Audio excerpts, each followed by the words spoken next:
चलो lecture number 10वां शुरू करते हैं। पिछले सेशन में मैं ऑलरेडी बता चुका कि हम क्या करने वाले हैं। फटाफट आगे बढ़ते हैं। पेज नंबर 372 आप साथ में रखिए प्लीज, गो थ्रू साथ में होता जाए। 372 में विश्वास रखूंगा आपके ऊपर कि आंसर देते टाइम आप बुक में से देख के नहीं डिसाइड कर रहे हैं, अकेले ही बैठे हो तो बोल भी नहीं बोलेंगे। बिना किताब देखे आंसर सोचना, जो कि स्टडी में पूछूंगा। 372 पे 114.1-3 प्रोविजंस इलस्ट्रेटेड, उसमें पहला नंबर का पॉइंट है, फर्स्ट नंबर की पॉइंट काट दीजिए। 1 2 3 4 5 6 7 8 तकरीबन 8 लाइन्स हैं, काट दीजिए क्योंकि 2009 के पहले वाला केस है, रेलेवेंट नहीं है। Point number 2, immovable property received by gift on or after 1st October 2009 but stamp duty value is up to 50,000। Case क्या है, मैंने आपको एक प्लॉट दिया, gift plot, stamp duty value उसकी 50,000 या उससे कम, लेट से 45,000। मिस्टर एक्स हूँ मैं, आप है मिस्टर वाई। मैंने आपको ज़मीन दी गिफ्ट में 45,000 जिसकी स्टैम्प ड्यूटी वैल्यू है। पहला सवाल आपको ये आंसर करना है। पहला सवाल ये बनता है, आपके लिए उसकी क्या टैक्स कंसीक्वेंस, क्या आपके लिए वो टैक्सेबल होगा क्या, हाँ या ना? क्या आपके लिए वो टैक्सेबल होगा क्या, हाँ या ना? वेरी इजी, नहीं होगा। कौन सी कैटेगरी में फॉल करता है 5 में से? Immovable property free, immovable property free, single transaction, stamp duty value 50,000 से कम, नॉट टैक्सेबल। निकल लिया। दूसरा सवाल, क्या मेरे लिए वो ट्रांसफर माना जाएगा? तो क्या इमूवेबल लैंड कैपिटल एसेट है? जी बिल्कुल है। क्या वो ट्रांसफर किया है? गिफ्ट और विल के तहत दी गई चीज इज नॉट अ ट्रांसफर। तो चार्जिंग सेक्शन अट्रैक्ट ही नहीं हुआ, तो मुझे कोई कैपिटल गेन्स टैक्स भरने की जरूरत है नहीं। तीसरा, कल को जाके आप ये ज़मीन जिसकी स्टैम्प वैल्यू 45,000 है, कल को जाके आपने 60,000 में ये बेच दी, आपका कैपिटल गेन गिनते time what will be the cost of acquisition? कैसे गिनोगे? बहुत इजी है। Full value of consideration 60,000, expenses related to transfer if any 0 मान लो, नेट कंसिडरेशन हो जाएगा 60,000, माइनस कर देंगे कॉस्ट ऑफ एक्विजिशन। अगर शॉर्ट टर्म कैपिटल एसेट है, लॉन्ग टर्म कैपिटल एसेट है तो इंडेक्स कॉस्ट ऑफ एक्विजिशन। तो यहाँ पर कॉस्ट ऑफ एक्विजिशन क्या लेंगे, इंडेक्सेशन को छोड़ दो तो हम क्या लेंगे? अगर आपको याद होगा कैपिटल गेन्स चैप्टर, अगर आपको ऐसे ट्रांजैक्शन के तहत प्रॉपर्टी मिली है which was not treated as transfer, तो what will be your cost of acquisition? Normally cost to previous owner, मतलब मेरे लिए क्या कॉस्ट था वो आपको पूछना पड़ेगा। भाई मैंने तो ये 15,000 में खरीदी थी आपसे कई साल पहले, ठीक है, 15,000 ही कॉस्ट आप कर लीजिए। Period of holding previous owner, indexation previous owner, याद आ रहा है? Capital gains chapter done, easy है। आगे बढ़ते, tell me situation number next. तीसरी बनती है, बुक में भी ये तीसरी होनी चाहिए बट पहले पूछ लेता हूँ फिर चेक कर लेते हैं। बड़ी ऑब्वियस सिचुएशन है, मैंने आपको प्लॉट ऑफ लैंड दिया, लेट्स से इसकी स्टैम्प वैल्यू 50,000 से ज़्यादा है, मतलब 80,000 है।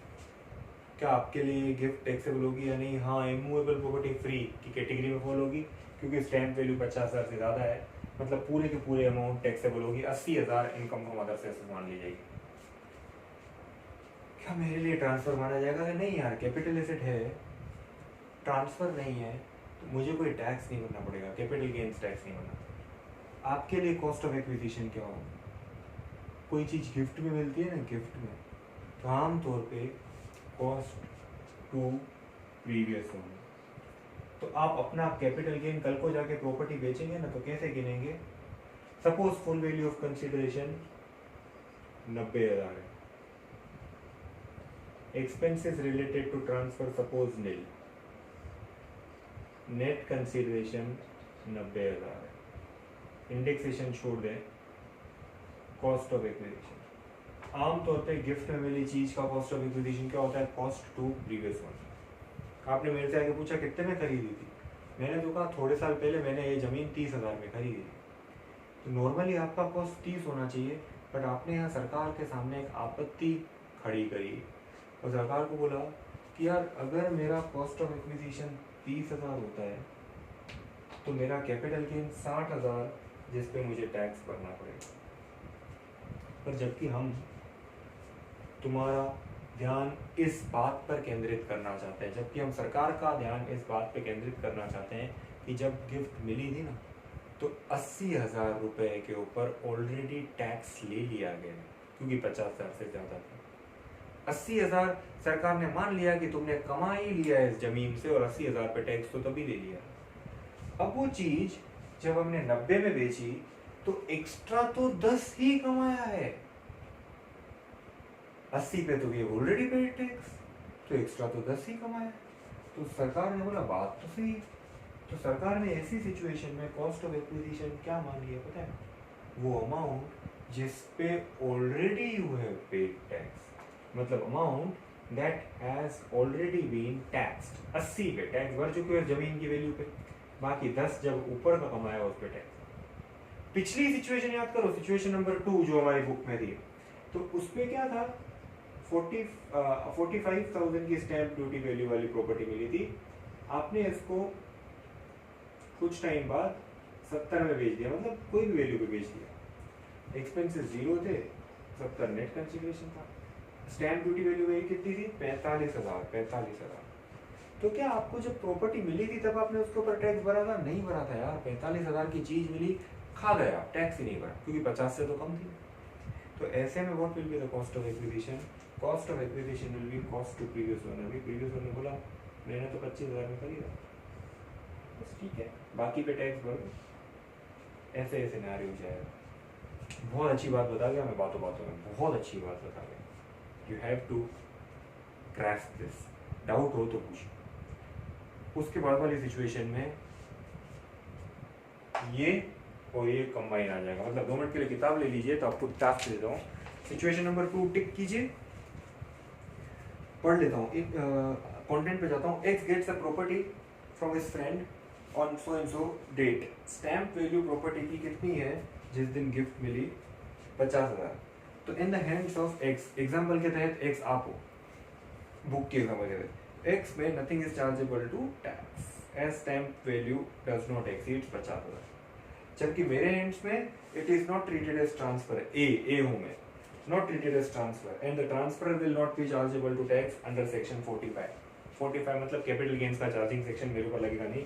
Section 50C will not have any role to play. 50C will not have any role to play क्यों बोला? क्योंकि अगर यहाँ 45 सेक्शन लग जाता, कैपिटल गेन्स का चार्जिंग सेक्शन लग जाता, तो मैं रियल एस्टेट ट्रांजैक्शन में इंडल्ज हूँ। अगर मैं रियल एस्टेट ट्रांजैक्शन में इंडल्ज हूँ और वो 105% वाली क्राइटेरिया लग जाती है, तो आपको पता है ना कि फिर 50C के सिनेरियोज आते हैं। Full value of consideration, full value original वाली नहीं मानी जाएगी, स्टैम्प वैल्यू मानी जाएगी, ऐसे कुछ 50C पढ़ा। बट यहाँ ये सब सोचने की जरूरत ही नहीं, क्योंकि कैपिटल गेन्स चैप्टर ही नहीं लग रहा। Finally if X transfer this property cost to the previous owner, A will be taken as cost of acquisition of this property। फिर थर्ड नंबर की सिचुएशन आप रीड कीजिए, मैं बता चुका वैसे ही, फिगर्स अलग हैं। Immovable property received as capital asset by gift and stamp value is more than 50,000। अच्छे से रीड कीजिए, डिस्कस कर चुका हूं। फोर्थ सिचुएशन टिक कीजिए, अगेन करेंगे, प्रैक्टिस ही है। मतलब फोर्थ में क्या होगा? 2 इमूवेबल प्रॉपर्टीज मिली, एक ऐसी जिसकी स्टैम्प वैल्यू 50,000 है उससे कम है, एक ऐसी जिसकी स्टैम्प वैल्यू 50,000 से ज्यादा है। तो मिक्स में दोनों प्रॉपर्टीज के फिर आपके ऊपर कंसिक्वेंसेस आएंगे। मतलब ये दोनों पॉइंट्स आपको साथ में रिवाइज करवाई गई है। तो फोर्थ नंबर की पॉइंट, तो यहाँ तक की चीजें ग्रास्प कीजिए, बहुत अच्छी चीज मैं बता चुका आपको। थैंक यू फ्रेंड्स, जल्दी आ रहा हूँ, आगे की सिचुएशन की तरफ जाते हैं नेक्स्ट लेक्चर में, लेक्चर नंबर 11 में।